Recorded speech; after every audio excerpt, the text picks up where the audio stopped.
so afraid of the how. Bonjour et bonsoir à tous, humains, Majin, Saiyan, Namek et Arcosiens. Bienvenue dans cette vidéo. Et aujourd'hui, on va faire Gogeta contre Végéto qui a été suggéré par un des super subs. Tiens d'ailleurs ça pourrait être un nom pour vous ça. Super sub. Je vais garder ça. Suggéré par Wormix. Gogeta contre Végéto. Alors, commençons. On va d'abord commencer par les avantages de Gogeta, les avantages de Végéto et ensuite les défauts.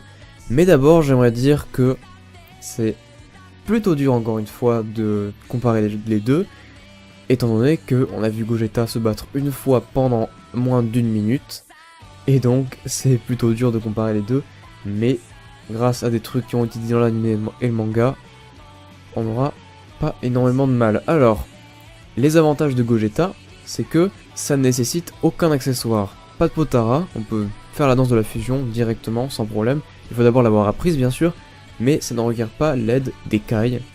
Et ça, c'est un plutôt gros avantage pour moi.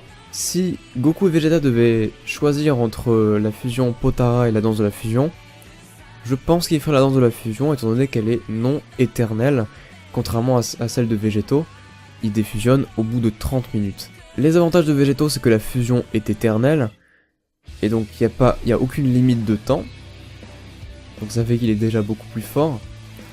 Et il y a le vieux Kai qui a dit que la fusion Potara était plus puissante que la danse de la fusion. Donc ça rajoute beaucoup de points vers Végéto. Et donc maintenant, les désavantages de Gogeta, eh bien il y a déjà que si Gogeta se transforme en Super Saiyan 2 ou en Super Saiyan 3, plus le niveau est haut, eh bien plus le temps restant est court. Vous allez me dire, bah c'est un peu la même chose pour Végéto. Ça lui enlève des années qui lui restent à vivre. Certes, mais c'est des années. Là on parle de minutes pour Gogeta. C'est beaucoup plus. Enfin je veux dire, s'il est en Super Saiyan 3, il va être genre réduit à 10 minutes ou quelque chose comme ça. Il va vraiment avoir le temps de rien faire, si son adversaire est vraiment fort. Alors que Végéto, il a encore des années, vous voyez. Donc bon, je pense que c'est vraiment un gros défaut. Après le gros défaut de Végéto, c'est le fait que ce soit éternel. C'est à la fois une qualité et un défaut. Clairement, par exemple, Vegeta n'a pas vraiment envie d'être fusionné avec Goku pendant le restant de ses jours, vous voyez.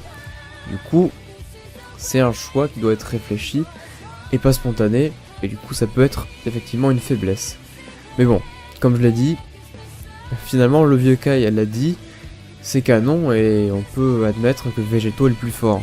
C'est tout pour cette vidéo, j'espère que vous avez aimé. Si vous avez aimé, n'hésitez pas à mettre un pouce vert et à vous abonner pour plus de contenu Dragon Ball Z.